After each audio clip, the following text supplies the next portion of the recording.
Winners youth club. ରାଉରକେଲାର sector 16 ସ୍ଥିତ winners youth କ୍ଲବ୍ର ବାର୍ଷିକ ଉତ୍ସବ ମହା ସମାରୋହରେ ଅନୁଷ୍ଠିତ ହୋଇଯାଇଛି।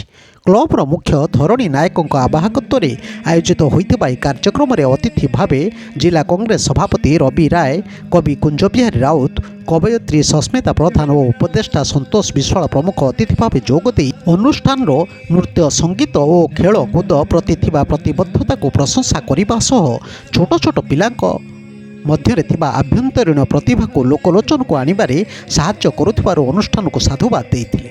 ଏହି ଅବସରରେ ପୂର୍ବରୁ ଆୟୋଜିତ ହୋଇଥିବା ନୃତ୍ୟ, ଏକକ ନୃତ୍ୟ, ଡୁଏଟ୍, ସଙ୍ଗୀତ, cycle race, rangoli, music chair, marathon race, କୌତୁକ ପୋଷାକ ଆଦି ପ୍ରତିଯୋଗିତାରେ କୃତିତ୍ୱ ହାସଲ କରିଥିବା ପ୍ରତିଯୋଗୀଙ୍କୁ ଅତିଥିମାନେ ପୁରସ୍କୃତ କରିଥିଲେ। ଏହି ଅବସରରେ ଅଲିଭା ଦୀପ ଗ୍ରୁପ୍ ତରଫରୁ ସଙ୍ଗୀତ ଧୁନ୍ କାର୍ଯ୍ୟକ୍ରମ ପରିବେଷଣ କରାଯାଇଥିଲା।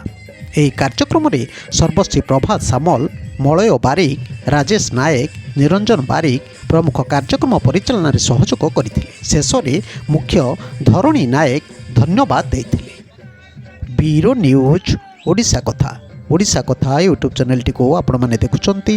ମତାମତ ଦିଅନ୍ତୁ, ଲାଇକ୍ କରନ୍ତୁ, ସବସ୍କ୍ରାଇବ୍ କରନ୍ତୁ ଓ ସେୟାର ମଧ୍ୟ କରନ୍ତୁ।